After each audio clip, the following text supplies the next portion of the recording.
ሰላም ጤና ይስጥልኝ ተመልካቾቻችን፣ ሰለሞን ሙልጌታ ካሳ ነኝ። ሳምንታዩ ቲክቶክ ዊዝ ሶሎሞን በኢቢኤስ ተጀምሯል። ከጥቂት ሳምንታት በፊት ስለ ትኩረት ኢኮኖሚ ወይም ደግሞ አቴንሽን ኢኮኖሚ በሚል ከሶሻል ሚዲያ ጋር እየመጣ ያለ ከፍተኛ ጦስ የሚገልጥ ይሄንን ዝግጅት አቅርቤላችሁ ነበር። ብዙዎቻችሁም ወዳችሁት ሰፊ ምላሽም ሰጣችሁበታል። በጣም መነጋገሪያ እንደነበር አይቻለሁ። በግል መልእክትም ብዙ ተቀብያለሁ። በርካቶች በሚያሳዝን ሁኔታ በዚህ ሱስ ህይወታቸው እንዴት እንደተመሰቃቀለ በግልጽ መልእክት የጻፉልኝ በርካታ ሰዎች አሉ። እንዲሁም ብዙዎቻችሁ የዚህን ቀጣይ ክፍል እንዳቀርብ ጠይቃችሁኛል። በእናንተ በጥያቄ መሰረት ለዛሬ ደግሞ ትኩረት ወይ ደግሞ አቴንሽን ወደ ጥፋት ሲለወጥ ወደ ዲስትራክሽን ሲለወጥና ምን ማድረግ እንችላለን በሚል ተከታዩን ይዤላችሁ መጥቻለሁ። መልካም ቆይታ።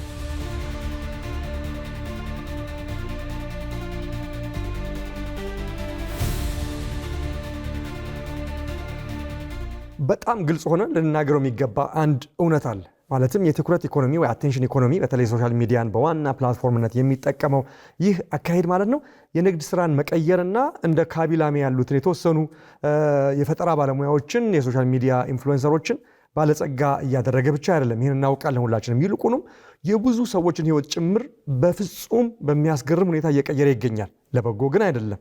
እናም ለብዙ ሰዎች ይህ በዝምታ አጥፊ የሆነ መሳሪያ ወይ ደግሞ ሳይለንት ኪለር ሆኗል ማለት ነው። ለቴክኖሎጂ ኩባንያዎች የናንተ ትኩረት የእነሱ ትርፍ የሆነበት ሁኔታ እንዳለ ባለፈውም ገልጬላችኋለሁ። ነገር ግን በሚሊዮኖች ለሚቆጠሩ ሰዎች ከልክ ያለፈ የዲጂታል ሱስ ትልቅ ዋጋ እያስከፈለ ይገኛል ማለት ነው። ለአእምሮ ጤና ዋጋ እያስከፈለ ነው። ለግንኙነቶች ዋጋ እያስከፈለ ነው። ለሰላም ዋጋ እያስከፈለ ነው። ለምርታማነት ዋጋ እያስከፈለ ነው። ቤተሰብን እያፈረሰ ነው። ቤተሰብን ዋጋ እያስከፈለ ነው እና አንዳንድ ጊዜ ራሱ ህይወትን ጭምር ዋጋ እያስከፈለ ይገኛል። በዓለም ዙሪያ ምን እየተፈጠረ እንዳለ እስቲ ያስቡት ለአንድ አፍታ። ሰዎች በብዛት በሚሊዮኖች በቢሊዮኖች የሚቆጠሩ ሰዎች ማለቂያ በሌለው የጊዜ ማባከን ስክሮል እያደረጉ እንቅልፋቸውን እያጡ ይገኛል። ቤተሰቦች አንድ የዲነር ቴብል ላይ በአካል አንድ ላይ ናቸው፣ ነገር ግን በስሜት ተራርቀዋል። ሁሉም በዛው ስለተዋጠ ማለት ነው። ልጆች ከወላጆቻቸው ይልቅ ከስክሪን ጋር የሚያሳልፉት ጊዜ እየበለጠ መጥቷል። ዛሬ ላይ በጣም የሚያስፈራ ነው። ጓደኛሞች ራት ላይ አብረው ተቀምጠው እስቲ ራት አብረን እንብላ ተባብለው ተገባብዘው፣ ነገር ሁሉም ሰው በየስልኩ ላይ ያፈጠጠ የሚገኝበትን ነገር ማየት በየቦታው የተለመደ ነገር ሆኗል። ይህም ሆኖ ከመቼውም ጊዜ በበለጠ ትስስር ተፈጥሯል፣ ኮኔክሽን ተፈጥሯል የሚል እሳቤ ወይ ደግሞ ኢሉዥን አለ፣ ቅዠት አለ። ለምን ይሁን እንጂ ብዙዎች ከምን ጊዜውም በላይ በብቸኝነት ውስጥ የተዘፈቁበት ሎንሊነስ፣ ዲፕሬሽን፣ ድባቴ ውስጥ ያሉበት ዘመን ነው። ይሄ ሁሉ ኮኔክሽን፣ ይሄ ሁሉ የሚከተለን፣ ይሄ ሁሉ የምናየው ዓለም በሶሻል ሚዲያ ውስጥ እያለ ማለት ነው። ተቃርኖም ይሄው ነው ማለት ነው። መድረኮቹ ወይም እነዚህ ፕላትፎርሞች ሲፈጠሩ ዓላማቸው ሰዎችን እርስ በርስ ማገናኘት፣ የተራራቁ ሰዎችን ማገናኘት ለማድረግ ቃል የገቡ ነበሩ። ነገር ግን ዛሬ ላይ ያለው እውነታ ይሄ አይደለም። በብዙ ሁኔታዎች እነዚህ ፕላትፎርሞች መገለልን፣ ብቸኝነትን፣ ዲፕሬሽንን እየፈጠሩ ነው የሚገኙት። እናም አደገኛው ነገር ደግሞ መሰላችሁ፣ ሱስ ብዙ ጊዜ እንደ ሱስ አይሰማም፣ ይታወቃል። ከሶሻል ሚዲያ ውጭ ያሉ ሱሶችን ብታዩ አይሰማም። ሲጋራ ማጨስ ሌላም ስለሚያጨሰው በቃ ይባላል። መጠጣት፣ ከልክ በላይ መጠጣት ያው ነው ይባላል። አደንዛዥ ዕፅ እንደዚሁ፣ ሌሎችም ቁማርም እንደ ሁሉም ሰው የተጫወታል። እንደ ቁማር ቦታ ስትሄዱ ማዕት ሰው አለ፣ ኦኬ እኔ ብቻ አይደለሁም የሚል ስሜት ስለሚፈጠር ኖርማል ሆኖ ይታያል ብዙ ጊዜ። ምክንያቱም በዙሪያችን ያሉ ሰዎችም እያደረጉት ነው የሚለው እሳቤ ስላለ ማለት ነው። ነገር ግን ማህበራዊ ሚዲያ የሰው ልጅን ግንኙነት እንደምን እንደተጠቀመበት ወስዶት ያንን ቅመም ወስዶ ወደ አደንዛዥ ዕፅነት ቀይሮታል ማለት ነው። እንዴት ይሄ የሆነ ሰለሞን? የአልኮልን ጉዳይ እናውቃለን፣ የዕፅን ጉዳይ እናውቃለን። እንዴት ነው ሶሻል ሚዲያ መጠቀም እንደ አደንዛዥ ዕፅ የሆነው?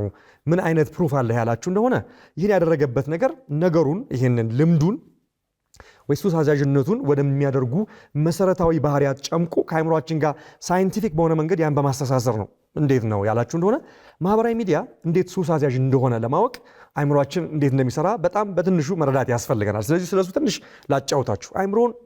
አይምሮ አስተሳሰብን፣ ትውስታን፣ ስሜትን እና አምስቱን የስሜት ሕዋሳትና የሰውነታችንን ሂደቶች በሙሉ ይቆጣጠራል። ይሄ የምናውቀው የቤዚክ ሳይንስ እውነታ ነው። እነዚህ ሁሉ ተግባራት ደግሞ የሚከናወኑት አይምሮ ወደ ነርቭ ስርዓቱ መልእክቶችን በሚልክባቸውና የነርቭ ስርዓቱን መልእክቶችን በሚመልስባቸው መስመሮች አማካኝነት ነው ማለት ነው። ለዛሬ በአይምሮ የሽልማት ስርዓት ደግሞ ሪዋርድ ሲስተም በሚባለው ላይ ትኩረት እናደርጋለን። ያ ነው እንግዲህ ከሱስ ጋር የተያያዘውን ነገር የሚገልጥልን። እና አብዛኛውን ጊዜ ዶፓሚን የተባለው የነርቭ አስተላላፊ ወይም ጥሩ ስሜት ፈጣሪ ሆርሞን የሚመረተውና ወደ 4 መስመሮች የሚላከው በዚህ ሪዋርድ ሲስተም በሚባለው አካሄድ አማካኝነት ነው ማለት ነው። ከነዚህም አንዱ አሚግዳላ እና ሂፖካምፐስ ከተባሉ የአእምሮ ክፍሎች ጋር የተገናኘው የሜዞሊምፒክ ዶፓሚን የሚባለው መስመር ነው። ምንድን ነው ይሄ ነገር ያላችሁ እንደሆነ የመጀመሪያው ስሜትን የሚያስተናግድ ሲሆን የኋለኛው ደግሞ ለመማርና ለማስታወስ በጣም ወሳኝ ናቸው ማለት ነው። ይሄውም አሚግዳላና ሂፖካምፐስ ማለት ነው። በጣም ብዙ ወይም በጣም ትንሽ ዶፓሚን መኖር በአእምሮአችን ውስጥ ወይ በነርቨስ ሲስተማችን ውስጥ በምንማርበት መንገድ በተነሳሽነታችን፣ በስሜታችን፣ በትኩረታችን፣ በልብ ምታችንና በሌሎች በርካታ ባህሪያት እንዲሁም አካላዊ ተግባራችን ላይ ከፍተኛ ተጽዕኖን ያሳድራል። ስለዚህ በርካታ ጥናቶች የሚያሳዩትም የሜዲካል ሳይንስ ስተዲዎች የሚያሳዩትም ወይም የአእምሮ ጥናት የሚያሳዩትም የማህበራዊ ሚዲያ ሱስ አስያዥነት የሚከሰተው በዚሁ ተመሳሳይ ሂደት መሆኑ ነው። ዶፓሚን ሪሊዝ ይደረጋል። ማህበራዊ ሚዲያ ላይ ስንሳተፍ በሚያስገርም ሁኔታ በአእምሮ የሽልማት መስመር ሲስተማችን ውስጥ እጅግ በጣም ብዙ ዶፓሚን ይለቀቃል። ይሄ ለምን እንደሆነ እንግዲህ በጣም የሚገርም ነው። እንግዲህ እንዴት እንደዚህ አይነት ሁክ እንደተፈጠረ ማለት ነው። ይህም ልክ እንደ አደንዛዥ እጾችና አልኮሆል ተመሳሳይ የሆነውን የአእምሮ ክፍል የሚያነቃቃ ውጤትን ያመጣል ማለት ነው። ይህ ደግሞ አዲሱ በጣም ቀላል የሚገኝ አደንዛዥ እጽ ነው ማለት ነው። እጾችና አልኮሆል እንደሚከፈልባቸው ታውቃላችሁ። ሶሻል ሚዲያ መጠቀም ግን ለኢንተርኔት ከምትከፍሉት የጥቅል ዋጋ በላይ ምንም የሚያስከፍላችሁ ነገር የለም ማለት ነው። ለዚህ ነው እንግዲህ ይህ ልዩ አደንዛዥ እጽ በቀን 24 ሰዓት በሳምንት 7 ቀናት ተደራሽነት አለው ብለን የምንናገረው ማለት ነው።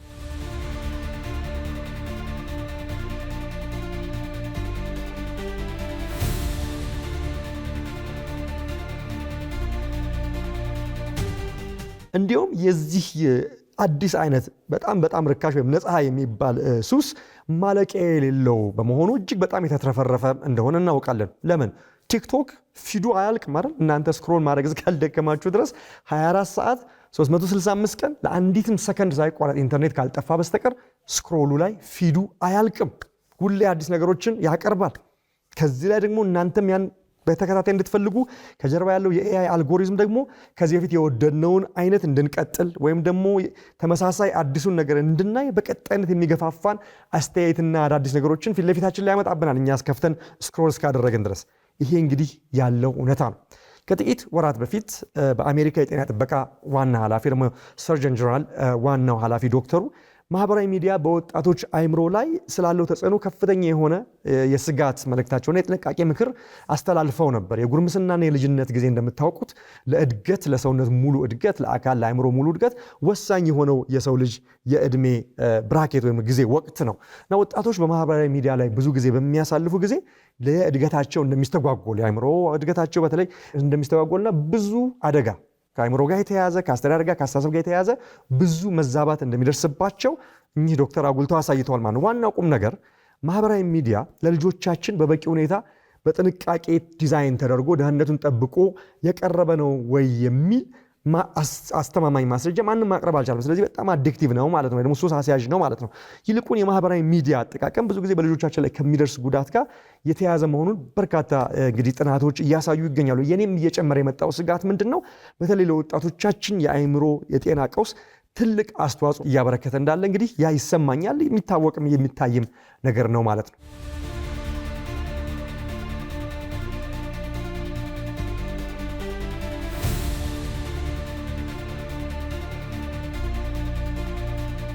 ነገር ግን ይህን ለታዳጊዎች እንዴት ብሎ መናገር ይቻላል? እንዴት ብለን ነው የምናስረዳው ይህን ነገር ለወጣቶች?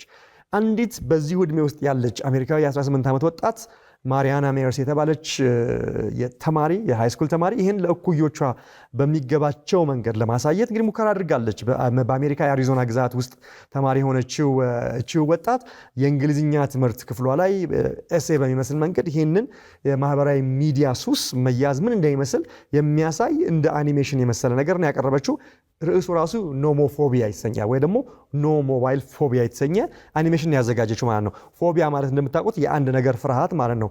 ኖሞፎቢያ ማለት እንግዲህ ስልክን በእጅ ላይ ይዞ አለመጠቀም ወይ ደግሞ ስልክን ከእጅ አርቆ በነፃ ከስልክ ውጪ የሚሆን ቆይታን የማሳለፍ ፍርሃት እንደማለት ነው ማለት ነው። ስለዚህ የቪዲዮ ሀሳብ ቴክኖሎጂ በተለይም ደግሞ ስማርት ስልኮችና ማህበራዊ ሚዲያ በጣም ጥሩ መሳሪያና መጠቀሚያ ሆነው እያለ ነገር ከልክ በላይ መጠቀም ወይ ያለ እነሱ ህይወት የሌለ እስኪመስል ነገር ማሰብ የሚያመጣውን መዘዝ እንግዲህ የሚገልጥ አይነት ነገር ነው ያሳየችው ማለት ነው። የዚች ወጣት ቪዲዮ በሚገርም ሁኔታ አሁን በአሜሪካ ወጣቶች ዘንድ የጤና ቀውስ ፈጥሯል በማለት ሜታን ወይ ደግሞ ፌስቡክን፣ ስናፕቻትንና ቲክቶክን እየከሰሰ በሚገኘው የወረዳው እሷ በማለችበት ወረዳ የሚገኘው የትምህርት ስርዓት የክስ አካልም ሆኗል እንደ ምስክር ማለት ነው።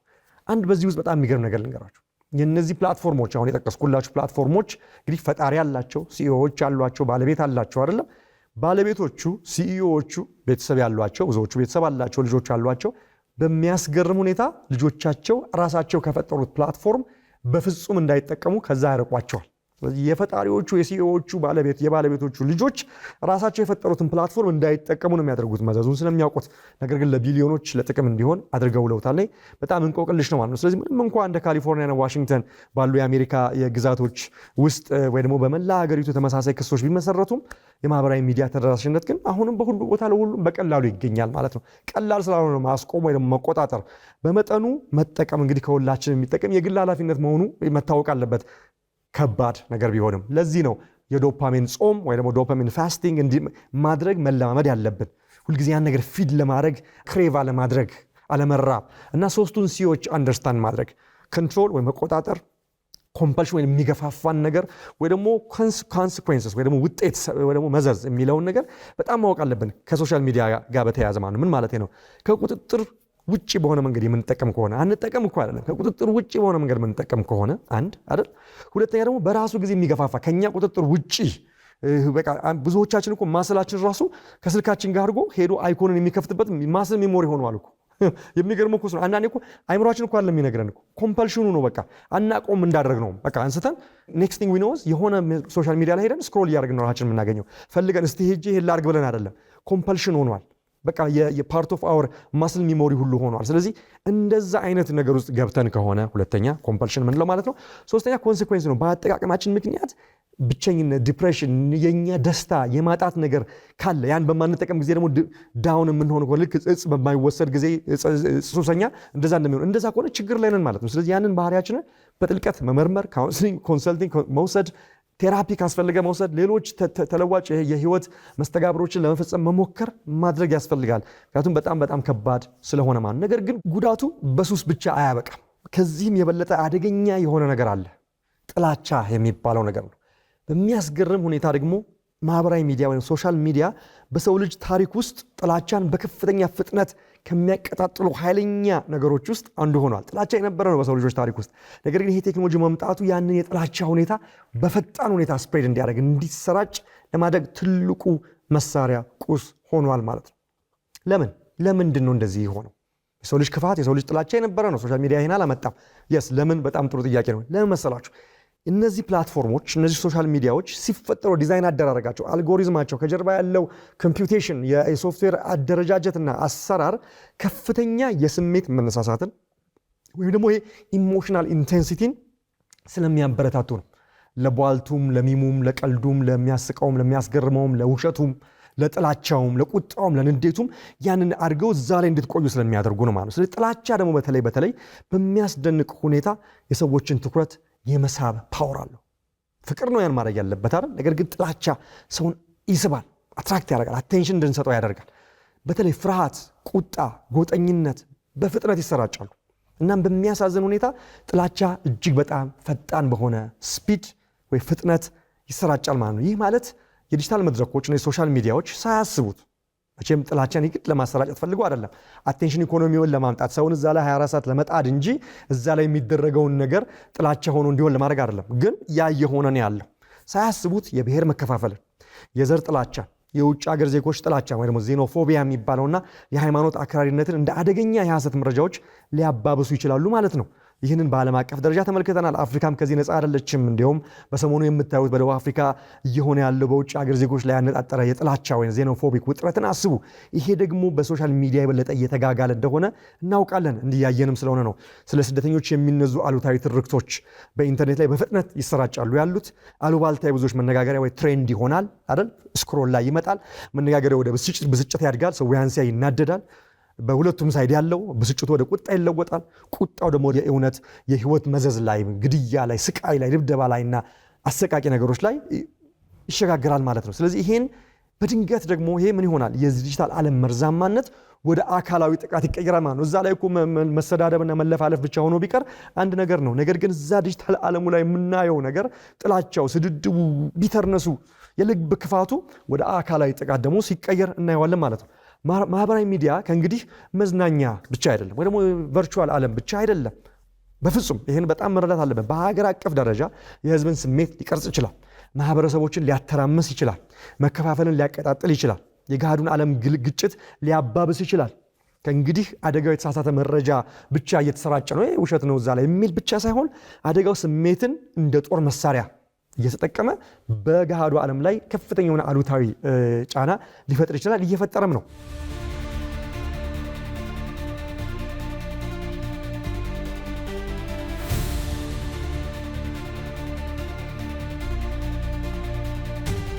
ታዲያ ምን እናድርግ? እሺ ይሄውን ሁሉ በቃ ቀውሱን፣ ችግሩን ባለፈው በመጀመሪያ ክፍልም አሁንም ዛሬ ላይ ሞር ዲቴል ገብቼ ያሳየነው እሱን ነው። ምን እናድርግ? ምንድነው መሆን የሚችለው? በዚህ ጉዳይ በእርግጠኛ አቅመ ቢስ ነን? በቃ ምንም ማድረግ አንችልም? አይደለንም። እኔ ነን ብዬ አላስብም። ቴክኖሎጂ ኃያል ነው፣ ያ ሊሆን ይችላል አሁን በተለይ በኤአይ በምናምን። ነገር ግን የሰው ልጅ ምርጫ አሁንም የበለጠ ኃያል ነው የሚል ብርቱ የሆነ እምነት አለኝ። መልሰን መታገል እንችላለን በአራት ደረጃዎች፣ በግለሰብ ደረጃ፣ በቤተሰብ ደረጃ፣ በማህበረሰብ ደረጃና በሀገር ደረጃ ይህንን ትግል መቀጠል መቻል አለብን። ምንም ምርጫ የለንም ለማለት ነው። ለምን? በግለሰብ ደረጃ ምንድን ነው ማድረግ የምንችለው? እንግዲህ ይህንንም አንዳንድ ሀሳቦች እንደጠቃቅስ ነው እንግዲህ ይሄ ሾው ቀጣይ ኑሮ ያላችሁት። መቼም ፍጹም የሆነ መድኃኒት ልሰጣችሁ አልችልም ችግሩ ጥልቅ ስለሆነ። ነገር ግን የተወሰነ ነገር እንደው አብረን እንድንወያይ ነው። የትኩረታችንን ቁጥጥር መልሰን መውሰድ አለብን። ለምን ጉዳይ ነው አቴንሽን የምንሰጠው የሚለውን መውሰድ አለብን። ሶሻል ሚዲያ እኮ ያልነበረበት ዘመን ብዙዎቻችን እኮ ተወልደን በህይወት ያለንበት ዘመን እኮ ነው። በጣም እኮ ረጅም ጊዜ እኮ አይደለም። ከዛ ፊት እኮ ኑሮ ነበር እኮ፣ ኳሊቲ ኦፍ ላይፍ ነበር እኮ፣ አቴንሽን የምንሰጥባቸው ሌሎች ነገሮች እኮ ነበሩ። ስለዚህ ያለዚህ መኖር የማንችል እንደሆነ አድርገን ማሰብ በፍጹም የለብንም። ስለዚህ ኮንትሮሉን ጌን ማድረግ እንችላለን።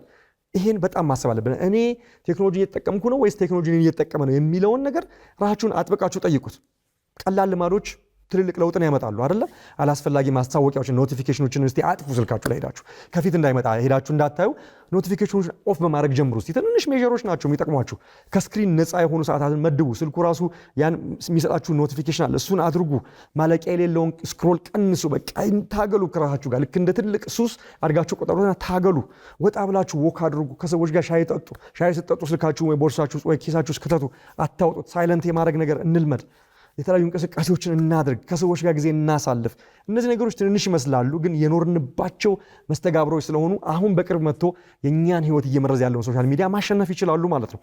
በዲጂታል አጠቃቀማችሁ ላይ ዓላማ ይኖራችሁ ማለት ስንጠቀም እኮ ለበጎ ነገር ሶሻል ሚዲያዎች ላይ እኮ በጣም የሚገራርሙ እኮ ነገሮች አሉ። ጥሩ ነገሮች፣ ትምህርት የምንማርባቸው፣ መፍትሄ የምናገኝባቸው ሌሎች ነገሮች አሉ። ዩቲዩብ ላይ በጣም በርካታ ነገር ትማራላችሁ። የቴክኖሎጂ ሾው ታያላችሁ፣ ስለ ስፔስ ሳይንስ ታያላችሁ፣ ስለ ራስን ዴቨሎፕ ስለማድረግ ታያላችሁ። በጣም የሚገራርሙ ፖድካስቶች አሉ እዚሁ ላይ። ስለዚህ ለምን ጉዳይ ምንድን ነው የማየው፣ ፊዴ ምንድን ነው የሚሰጠኝ የሚለውን ነገር ማየት አለባችሁ። ትሬንዳችሁን መቀየር መቻል አለባችሁ። ጸጥታችሁን ከሚያውክ ነገር ራሳችሁን መራቅ አለባችሁ። ቧልት ከሆነ ለእናንተ አይምሮ ላይ፣ ህይወት ላይ፣ በእናንተ ፕሮዳክቲቪቲ ላይ፣ በእናንተ እድገት ላይ ለውጥ የማያመጡ አልባሌ ነገሮች እንዳይመጡ ሌሎቹን ጥሩ ነገሮች ስታዩ ጥሩ ነገሮችን እያመጣ ነው የሚሄደው ራሱ ሶሻል ሚዲያው። የእናንተን ባህሪ ነው እና መልሶ የሚያመጣው። ስለዚህ እንዲህ ያለ አይነት ነገር ለማድረግ መታገል ያስፈልጋል። ምክንያቱም ትኩረት ህይወት ነው። አቴንሽን ኢዝ ላይፍ። ትኩረታችሁ ወደሚሄድበት ህይወታችሁ ደግሞ ያንኑ ነው የሚከተለው። ይሄ በቃ የታወቀ ነው። ስለዚህ አቴንሽናችን በሙሉ ሶሻል ሚዲያ ላይ የማይረባው ነገር ላይ ከሆነ ህይወታችን በዛው ነው የሚፈሰው ማለት ነውና ይሄንን በግለሰብ ደረጃ ከዚህ እንኳን ትንንሽ ስቴፖች ብንጀምር፣ በቤተሰብ ደረጃስ ምን ማድረግ እንችላለን? ከአንድ በላይ ሆነን ባለንበት ላይ እንዴት ነው መተጋገዝ የምንችለው? በዚህ ጉዳይ ቤተሰቦች ጤናማ የዲጂታል ባህልን እንደገና መገንባት አለባቸው። በቤት ውስጥ ወላጆች፣ አባወራዎች፣ እናቶች፣ ታላላቅ ወንድሞችና እህቶች ይህንን ነገር ለማድረግ አርአያ መሆን ያስፈልጋል። አንዳንዴ ወላጆቻችን ከልጆች ጋር ወላጆችም ከልጆች እኩል እኮ ነው በዚህ ነገር ውስጥ የሚጠመዱት። ራት ላይ ቁጭ ብለው እኮ ራት እየተበላ መጎራረስ፣ መጫወት፣ መሳሳቅ የነበረበት ጊዜ አሁን በቅርብ ጊዜ መኖሩ እንደው የሌለ ይመስል እኮ ራት እየተበላ እኮ በአንድ እጅ ስልክ ሳይዙ በአንድ እጅ እኮ እየተጎረሰ ያለበት ጊዜ ነው ያለውና ቤተሰብ መሀል እንኳን ስለዚህ ይሄን እንዳይሆን በጣም ሲሪየስ የሆነ አትሊስት ስርዓት መጠበቅ እንዲቻል ስልክን ባስኬት ውስጥ ማስቀመጥ በፍጹም እንዳይደረግ ማድረግ ቤተሰብ ተስማምታችሁ እንኳን ራት ሰዓት ላይ እንኳን ጀምሩ እስኪ። ይሄ ቢሆን በጣም ወሳኝ ነገር ነው። ሌላው ደግሞ ወላጆች የልጆቻችሁን የዲጂታል አስተዳደግ ለአልጎሪዝሙ ለሶሻል ሚዲያው አሳልፋችሁ አስጡ አደራችሁ። በተለይ ደግሞ ከአደልቶች አዋቂዎች ባሉ ጊዜ አነስ ያሉ ልጆች እንዲተዋችሁ የእናንተን ጊዜ ላይ እንዳይወስድባችሁ የሆነ አይፓድ እየወረወራችሁላቸው የሆነ ስልክ እየወረወራችሁላቸው እዛ አታስለምዷቸው። ጌም ሊሆን ይችላል የሚያዩት፣ ነገር ግን በኋላ ሲያድግ ወደ ሶሻል ሚዲያ መጠመድ ውስጥ የሚገቡት ምን እንደሚያዩም አታውቁም። አንዳንዴ በተለይ ከኢንተርኔት ጋር የተያያዘ ነገር አድርጋችሁ የምትሰጧቸው ከሆነ በጣም ከባድ ነገር ነው። ስለዚህ በፍጹም ኃላፊነት የጎደለው ነገር ነውና የራሳችሁን ጊዜ ለማግኘት እያላችሁ ልጆቻችሁን በዛ ጦስ ውስጥ አትክተቱ። ልጆች ገደብ ወሰን ያስፈልጋቸዋል። ይሄ በጣም ግዴታ ነው። ቤተሰቦች ከኤሌክትሮኒክስ መሳሪያዎች ነፃ የሆኑ ጊዜዎች ቅድም እንዳልኩት የራት ሰዓቱም የዊኬንድ ሰዓቱም በሱ እንኳን ቢጀመር እየዳበረ ሊሄድ ይችላል ማለት ነው። ከመሳሪያዎች ነፃ የሆኑ የገበታ ሰዓቶች፣ ደግሜ የምላችሁ እውነተኛ ውይይቶች፣ እውነተኛ አብሮነት፣ እውነተኛ ግንኙነት። ምክንያቱም የትኛውም አልጎሪዝም ልጆቻችንን ማሳደግ የለበትም። ቤተሰባችን ውስጥ ገብቶ የቤተሰብን መስተጋብር መረበሽ የለበትም። ስለዚህ ከቤተሰብ ይሄ እንኳን ቢጀመር እየተቀየረ የሚሄድ ባህሪ ተስፋ ይኖረዋል ማለት ነው።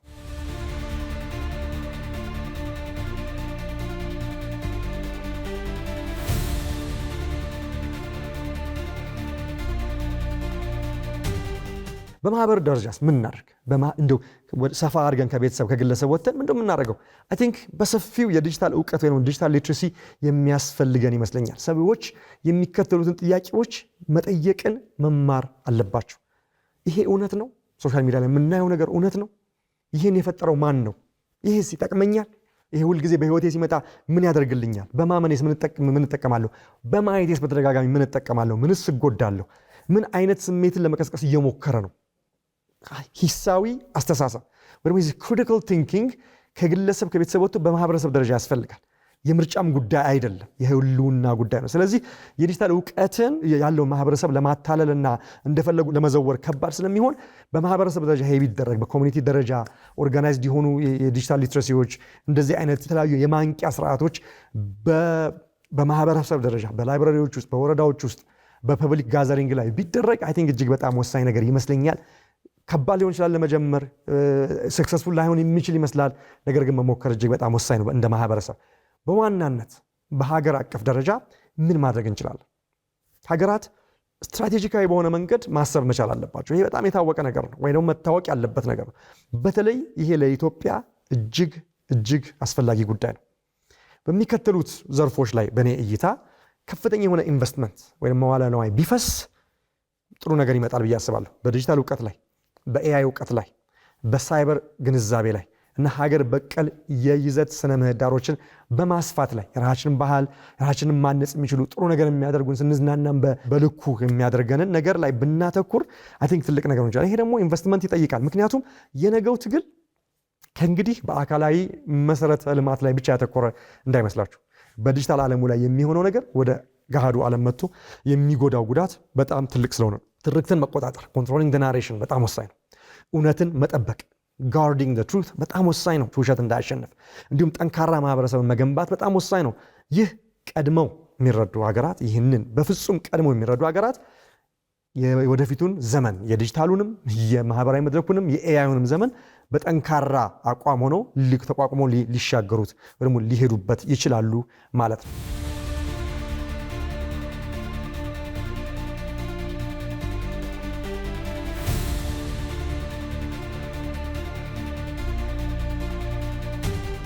ምን እያልን ነው ታዲያ? ከነፃ ሐሳብ መግለጽ ወደ ዲጂታል ጥበቃ እንግባ፣ ዲጂታል ጋርድ አድርገን ነገሮችን ሪስትሪክት እናድርግ እያለ ነው ወይስ ምንድነው እያለን ያለው? ምንድነው መሆን ያለበት? ተቆጣጥረንም አንችለውም ወይ ዘግተንም አንችለውም፣ ግን ምንድነው መሆን ያለበት የሚለውን ስናይ ዛሬ አንድ ወሳኝ ጥያቄ መጠየቅ ፈልጋለሁ።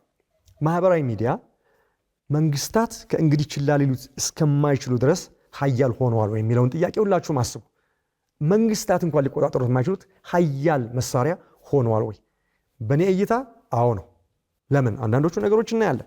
ለአመታት ማህበራዊ ሚዲያን እንደ መዝናኛ ስንቆጥር ቆይተናል። ሁላችንም አይደል? ፍሬንድ ሪኩዌስት ለማድረግ ነው፣ የሚያስቅ ነገር ለማየት ነው፣ ፎቶ ፖስት ለማድረግ ነው፣ ቬኬሽናችን ለማሳየት ነው፣ የበላነው ምግብ ለማሳየት ነው፣ እንዲህ ያለ ነገር አሁንም ያ በብዛት ይታያል። ነገር ግን ከዛም ያለፈ ነገር ውስጥ ገብቷል ማህበራዊ ሚዲያ። እርስ በርስ የምንገናኝበት ስፍራ ብቻ አይደለም፣ ፎቶዎችን ብቻ የምናጋርበት ቦታ አይደለም፣ ጓደኞችን፣ ታዋቂ ሰዎችን፣ የፖለቲካ መሪዎችን፣ ወቅታዊ ክስተቶችን የምንከታተልበት ብቻ ቦታ አይደለም። ነገር ግን ዛሬ ብዙ ሀገራት ማህበራዊ ሚዲያን በተለየ መንገድ ማየት ጀምረዋል። እንደ መዝናኛ ብቻ ሳይሆን እንደ የህዝብ ጤና ወይ ደግሞ ፐብሊክ ሄልት ጉዳይ ጭምር እየታየ ነው ያለው። ቅድም ካልኳችሁ የሱሰኝነት ጉዳይ ጋር የተያያዘ ስለሆነ ነው። የዛሬ የማህበራዊ ሚዲያ ጉዳይ የህፃናት ጥበቃም ጉዳይ ነው። የብሔራዊ ደህንነት የሀገር ደህንነት ጉዳይም ነው። የአእምሮ ጤንነት ጉዳይም ነው። አልፎ ተርፎም የሉዓላዊነት ጉዳይም ነው። እንዲሁም የሞትና የሽረት ጉዳይም እየሆነ መጥቷል ማለት ነው። ምክንያቱም በሚሊዮኖች የሚቆጠሩ ወጣቶች ትኩረትን ለመሳብ ስሜትን ለመቆጣጠርና በስክሪን ላይ ለሚያስተላልፉትን ጊዜ ከፍ ለማድረግ ታስበው በተዘጋጁ መድረኮች በእነዚህ የሶሻል ሚዲያ መድረኮች ላይ ሱሰኛ ሲሆኑ ይህ እንግዲህ ከቤተሰብ ችግር ብቻ መሆኑ አብቅቶ ማህበረሰባዊና ሀገራዊ ችግርም ይሆናል ማለት ነው። እና ሌሎች ሀገሮች ምን እያደረጉ ነው? የአውስትራሊያን ጉዳይ በአጭሩ ልንገራችሁ። አውስትራሊያ በዓለም ላይ ከታዩ ጠንካራ እርምጃዎች እንደ አንዱ ይታያል። ዋና ዋና ማህበራዊ ሚዲያዎች ፕላትፎርሞች ቲክቶክ፣ ኢንስታግራም፣ ስናፕቻት፣ ፌስቡክ የመሳሰሉትን ኤክስ ወይ ደግሞ ትዊተር የመሳሰሉትን ፕላትፎርሞች ለመጠቀም አንድ ሰው ከ16 ዓመትና ከዛ በላይ መሆን አለበት የሚል ጥብቅ ህግ አውጥታለች። ስለዚህ ከ16ና ከ16 ዓመት በታች የሆኑ ልጆች ይህንን ፕላትፎርም እነዚህን ፕላትፎርሞች ከፍተው አካውንት ፕሮፋይል ከፍተው መጠቀም አይችሉም። ሌላው ዓለም ላይ በ10 ዓመትም በ8 ዓመትም ይቻላል። ምንም ከልካይ የለም። ይህ ታሪካዊ ነው። ለምን? ምክንያቱም አውስትራሊያ በጣም ወሳኝ ነገር እያለች ነው። በዚህ ሂደት ውስጥ ሸክሙ በልጆቻችን ላይ ብቻ መሆን የለበትም፣ ሸክሙ በወላጆቻችን ላይ ብቻ መሆን የለበትም፣ ሸክሙ በመድረኮቹ ላይ መሆን አለበት እያለች ነው ያለችው። በሌላ አነጋገር መንግስታት እንግዲህ ማለት የጀመሩት ምንድነው? የቢዝነስ ሞዴላችሁ እነዚህ ሶሻል ሚዲያ ፕላትፎርሞች ከወጣቶች ትኩረት ትርፍ የሚያገኝ ከሆነ ለጥበቃቸውም ለደህንነታቸውም ኃላፊነት መውሰድ አለበት እያለ ነው ማለት ነው። ይህ ትልቅ ለውጥ ነው። አውስትራሊያ ልጆችን እየቀጣች ወይ ደግሞ ከዚህ ነገር ልጆችን እያገለለች አይደለም። ከዛ ከ16 ዓመት በፊትስ ምን ያደርጋል ሶሻል ሚዲያ ስታስቡት? ስለዚህ ልጆችን እየቀጣችበት አይደለም፣ ነገር ግን ኃላፊነቱ በቴክኖሎጂ ኩባንያዎቹ ላይ ይሁን እያለች ነው። የልጆቻችን ጤንነት ይጠበቅ እያለች ነው። ከሶሻል ሚዲያ በፊት ልጆች በጤንነት ሌላ አክቲቪቲ እያደረጉ እኮ በሚገርም የአእምሮ እድገት አድገዋል። ስለዚህ አሁን ባይኖራቸው ምን ይሆናሉ የሚለውን ማሰብ ያስፈልጋል። ይሄ የአውስትራሊያ እርምጃ እንደ አንድ ጥሩ ተብሎ እየታየ ይገኛል ማለት ነው። ኢንፎርስ ለማድረግ ምን ያህል እንግዲህ ተግባራዊ ይሆናል የሚለው ሌላ ጥያቄ ነው። ቻይና ቁጥጥር ላይ ደንብን እና ገደብን ኢንፎርስ በማድረግ ላይ እና የዲጂታል ስርዓትን ደግሞ ተግብራለች። የእሱ አካሄድ በጣም የተለየ ነው። አገሪቱ እንደ ፌስቡክ፣ ኢንስታግራም፣ ኤክስ፣ ስናፕቻት፣ ዩቲዩብ እና ኢቨን የቲክቶክ የዓለም አቀፉን ቨርዥን አግዳለች ከሀገሯ ላይ። ሰምታችሁኛል። ቲክቶክ የተፈጠረው የት ነው? ቻይና ነው። ቻይና ግን ቲክቶክን ለሁለት ከፍለዋለች። የቻይና ቨርዥን አለ፣ የዓለም አቀፉ ቨርዥን አለ። የዓለም አቀፉ ቨርዥን እኛ የምናየው ይሄ ግሳንግሱና አሁን ሱሱስ ከተተን የምንለው አይነት ነገር ያለበትን ቻይና ውስጥ አታዩት። ቻይና ውስጥ የተጣራ ለማህበረሰቡ አይጎዳም ተብሎ የሚታሰብ ኮንቴንት የሚያሳይ የራሱ የቻይና የቲክቶክ ቨርዥን ያለው። ይሄ እንግዲህ በጣም የሚያስገርም ነገር ነው። በምትኩ ምንድን ነው ያደረገችው? ሶሻል ሚዲያ የለም አይደለም እኮ፣ በጥብቅ የመንግስት ቁጥጥር ስር የሚሰሩ አገር በቀል መድረኮች አሏት። ዊቻትን ጨምሮ ሌሎችም መድረኮች አሏት። ስለዚህ እዛ ላይ ፕሮዳክቲቪቲም አለ፣ ኮንቴንትም አለ፣ መዝናኛውም አለ፣ ምኑም አለ። ነገር ግን በአሜሪካ በቻይና መንግስት ተርምና ቁጥጥር ትክክል ነው ብሎ በሚያምነው አድርጓል። እንዲሁም ቻይና በታዳጊዎች ላይ ጠንካራ ገደቦችን ጥላለች። እነዚህ በሀገር በቀል የሆኑት የሶሻል ሚዲያ መድረኮች የወጣት ሁኔታዎች ወይ ደግሞ የዩት ሞድ አለ ማለት ነው። ያ ኮንፊግሬሽን አለው ማለት ነው።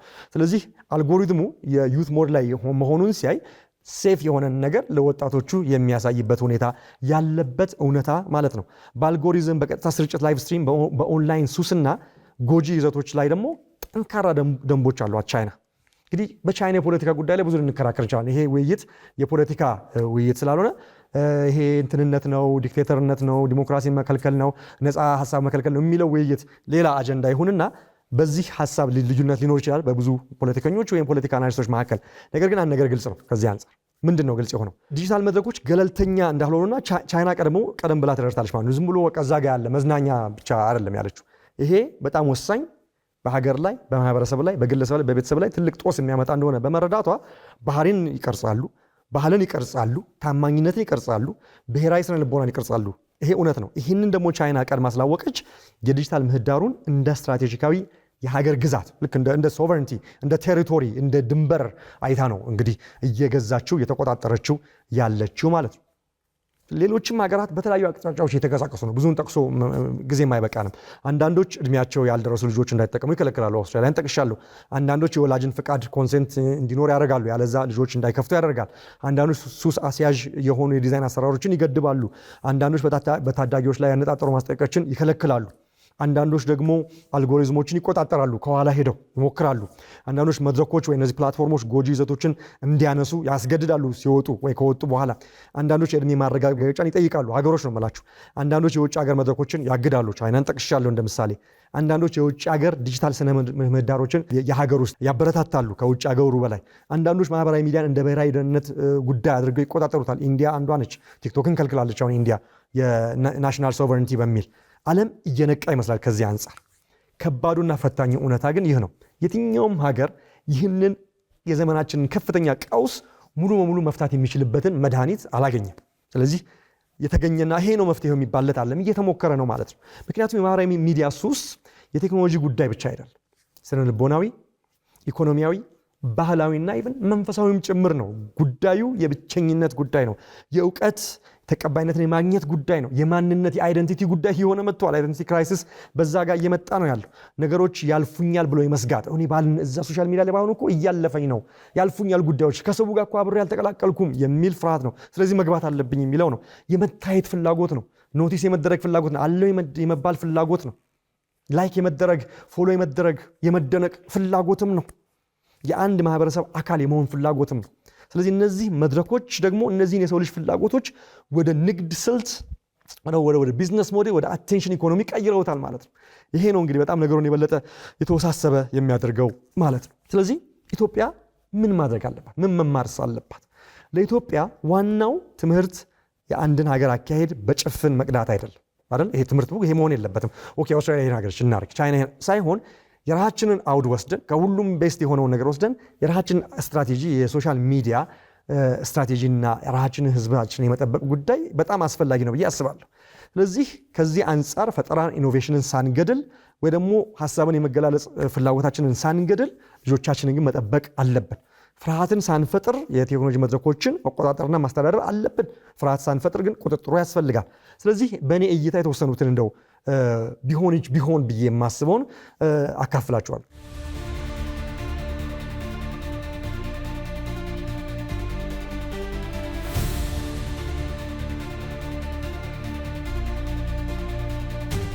የመጀመሪያው በጣም ወሳኙ ብዬ የምወስደው ትምህርት ቤት ላይ የሚሰራው ስራ ነው። በትምህርት ቤቶች ውስጥ የዲጂታል ክህሎት ወይም ዲጂታል ሊትረሲ እና ይህንን የማንቃት ነገር ማስፋፋት ያስፈልጋል። በዩት ክለብ ሊሆን ይችላል።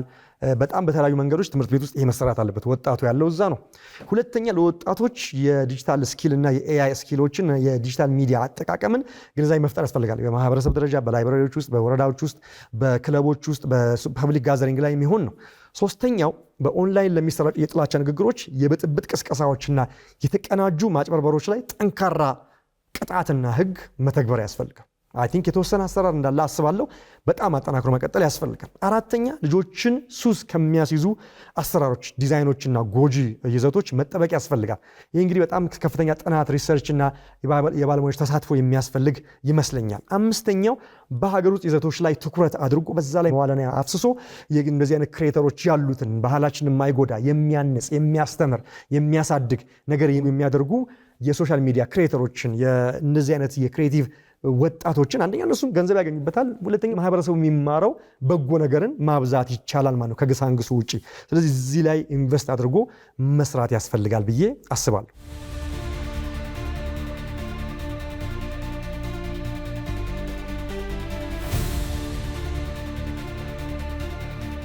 እንግዲህ ዝግጅቴን ሳገባድድ የማህበራዊ ሚዲያ ቀውስ ጉዳይ የዘመናችን ከፍተኛ ቀውስ ሆኗል። ለኢትዮጵያ፣ ለአፍሪካ ብቻ ሳይሆን ለዓለም፣ ለሰለጠኑት ሀገራት፣ ለፈጠሩት ሀገራት ሚዲያውን ራሱ ከፍተኛ ፈተና ሆኖ ይገኛል ማለት ነው። ስለዚህ የአንድ ሀገር ችግር ብቻ እንዳልሆነ አስበን ዓለም አቀፍ ክራይስ እንደሆነ አስበን ነገሩን፣ ጉዳቱን፣ ግዝፈቱን መቀበል መቻል አለብን። ነገር ግን እኛ እንደ ሀገር፣ እንደ ቤተሰብ፣ እንደ ማህበረሰብ ምን ማድረግ የሚችለውን ማሰብ አለብን። እሱን ትንሽ ለመጠቆም ነው የሞከርኩት። እንግዲህ ኦስትሬሊያ ከ16 ዓመት በታች የሆኑ ህፃናት አጠቃቀም ላይ ገደብ እየጣለች ነው። ቻይና ፕላትፎርሞችን እና ወጣቶችን በስክሪን ላይ የሚያሳልፉበትን ጊዜ እየተቆጣጠረች ነው። የውጭ ሀገር ፕላትፎርሞችን ሙሉ ለሙሉ ሀገሯ ውስጥ እንዳይጠቀሙ ብሎክ አድርጋለች። አውሮፓ ውስጥ ደግሞ ያሉ ሀገራት አልጎሪዝሞችን የተጠቃሚዎችን ፍላጎት መሰረት ያደረጉ ማስታወቂያዎች በህግ እየተቆጣጠረች ነው፣ እየከለከለች ነው። እንግሊዝ ዋናው ማስታወቂያውን ከተቆጣጠራቸው ነገራችን ላይ ኮንቴንቱን መቆጣጠር ይቻላል። ያ ሁሉ ኮንቴንት የሚመጣው ማስታወቂያውን አምጥቶ ብዙ አይን አለ ብሎ ማስታወቂያ ለመስራት ስለሆነ ማለት ነው። እንግሊዝ ደግሞ በህፃናት ደህንነት ያተኮረ የፕላትፎርም ንድፍ ዲዛይን እያሳደገች ነው፣ እንዲሆንም እያስገደደች ነው። አሜሪካ በነፃነትና በደህንነት ጥበቃ መካከል ክርክር እያካሄደች ነው። የስፒች ኦፍ ፍሪደም ኦፍ ስፒች በሶሻል ሚዲያ መሆን አለበት፣ ነገር ግን ጉዳቱስ የሚለውን እያጤነች ነው። ህንድ ፕላትፎርሞችን እንደ ብሔራዊ የደህንነት የመሰረተ ልማት ቆጥራ አንዳንድ ፕላትፎርሞችን ሀገሯ ውስጥ እንዳይተላልፉ እየከለከለች ነው። ዓለም በዚህ ሂደት ውስጥ አንድ መልእክት ነው እያስተላለፈ ያለው። ከዚህ የምትረዱት ማህበራዊ ሚዲያ ከእንግዲህ ምንም ጉዳት እንደሌለው መዝናኛ ተደርጎ በፍጹም ሊወሰድ አይችልም።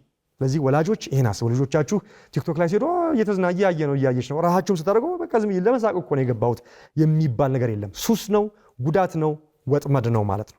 በልኩ በተለይ ካልተደረገ አይምሮን፣ ህፃናትን፣ ማህበረሰብን፣ ፖለቲካን፣ ባህልን፣ አገራትን እየቀረጸ ነው። በመጥፎም በበጎ በተለይ በመጥፎ። ስለዚህ ከዚህ አንጻር እጅግ በጣም ጥንቃቄ እና እይታ ይሻል ማለት ነው። እና ምናልባትም ለእያንዳንዱ ሀገር ትልቁ ጥያቄ ይሄ ነው። እንግዲህ የዝግጅቴን በማብቃቴ በፊት እውነትን መስዋዕት ሳናደርግ ነፃነትን የሚጠብቅ ዲጂታል የወደፊት ጊዜን መገንባት እንችላለን? ትልቁ ጥያቄ ነው፣ ያልተመለሰ ጥያቄ ነው። የቴክኖሎጂ ፈጠራን ሳናጠፋ ልጆቻችንን መጠበቅ እንችላለን? ቴክኖሎጂ እኛን እንዲጠቀምብን ሳንፈቅድ ቴክኖሎጂን መጠቀም እንችላለን? ምክንያቱም ይህንን ሚዛን መጠበቅ የቻሉ ሀገራት የሚጠብቁት ወጣቶቻቸውን ብቻ አይደለም የወደፊት እጣ ፈንታቸውን ጭምር ነው እንጂ። ስለዚህ ጥያቄዎች መመለስ መቻል አለባቸው። ስለዚህ ምናልባትም የትውልዳችን ትልቁ ጦርነት ከእንግዲህ ወዲህ እየተካሄደ ያለው በየብስ ወይ በአየር ወይ በፊዚካሉ ዓለም ብቻ አይደለም፣ ወይ በአየር ላይ ብቻ አይደለም። ይልቁንስ በሰው ልጅ አይምሮ ውስጥ ጭምር ነው ከፍተኛ ጦርነት እየተከናወነ ያለው ማለት ነው። የትኩረት ጦርነት፣ የአቴንሽን ዋር፣ የዲስትራክሽን ዋር፣ የእውነት ጦርነት፣ የእውነታ ጦርነት። ስለዚህ እነዚህ ነገሮች ምናልባትም ከሁሉም በላይ አስፈላጊና ወሳኝ ጥያቄን ያጭራሉ። ሁሉም ነገር ትኩረታችንን ለመሳብ በሚሻማበት በዚህ ዓለም ውስጥ አሁንም በጠራ ሁኔታ ማሰብ እንችላለን። አቴንሽናችንን መቆጣጠር እንችላለን። አሁንም እውነትን ጋርድ ማድረግ መጠበቅ እንችላለን። እውነትን ሁልጊዜ መፈለግ እንችላለን። አሁንም ሙሉ በሙሉ ሰብአዊነታችንን መጠበቅ እና ይህንንም ጠብቀን ማቆየት እንችላለን። ምክንያቱም የወደፊቱ ጊዜ እጅግ በጣም ኃይለኛ የሆነውን ኤአይ ለያዙት ብቻ ላይሆን ይችላል። ኤአይ ምክንያቱም በሶሻል ሚዲያ ውስጥ ላይም ገብቶ የሚጫወተው ሚና ከፍተኛ ስለሆነ ከሌሎችም ነገሮች በተጨማሪ ይልቁንም የወደፊቱ ጊዜ ብልህ በሆኑ ማሽኖች ዘመን፣ በእነዚህ በሚያስቡ ማሽኖች ዘመን ውስጥ ጥበብን፣ ራስ መግዛትን፣ እውነትንና ሰብአዊነትን ጠብቀው ለሚያቆዩ ሀገራትና ማህበረሰቦች የወደፊቱ ጊዜ ብሩህ ነው ብዬ አስባለሁ። ተመልካቾቼ የዛሬውን ፕሮግራም እንደወዳችሁ ተስፋ አደርጋለሁ። ከመጀመሪያው ክፍል ፕሮግራም ከ4 ሳምንት በፊት ያስተላለፍኩትን በጣም ስለወደዳችሁት ተከታይ ዝግጅት ብታቀርብ ባላችሁ መሰረት ይህንን አቅርቤያለሁ። መድኃኒት ዓለም ላይም ስላልተገኘለት የተወሰነ መፍትሄ ጠቋሚ ነገር ሞር ዴፕዝ ያለው ነገር ከባለፈው ላይ ተጨማሪ ነገር ስጋቱንም ከዛ ደግሞ መፍትሄ ምንድነው መመካከር ያስፈልጋል የሚለውን ለመቃኘት ያህል ይህንን ወደ እናንተ አቅርቤያለሁ። አሁንም ብዙ ነገር እንደተማራችሁበት አሁንም ደግማችሁ የሶሻል ሚዲያን ጉዳይ ለራሳችሁም ለልጆቻችሁም ለወዳጆቻችሁም እንድታስቡ እንድትመካከሩ የሚያደርግ ነገር ትንሽ መስጠት ችያለሁ ብዬ አስባለሁ። ሳምንት በሌላ ፕሮግራም እስከምንገናኝ ቸር ሰንብቱ። እስከ መጨረሻው ድረስ ከኛ ጋር ስለነበራችሁ እናመሰግናለን። የምናዘጋጃቸውን አዝናኝ ቪዲዮዎች ማየት ከፈለጋችሁ እዚች ጋር ጠቅ ያድርጉ። ሰብስክራይብ የሚለውን ደግሞ እዚህ ጋር ጠቅ ማድረግ እንዳትረሱ። በቀጣይ ቪዲዮ እንገናኝ።